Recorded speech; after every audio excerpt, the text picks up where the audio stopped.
Oh, hello again! I'm getting ready to go do a bank job. Only difference, the police don't chase me. I'm going to open and repair, not crack them. And by the way, the only time police do come after me is if they're saying they're locked out of their car. I'll do those too. By the way, I've been pondering again.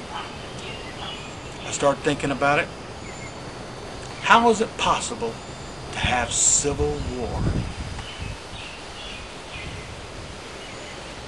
If you have the answer to this or any of those other questions I've been pondering, please give me a call at 435-0679.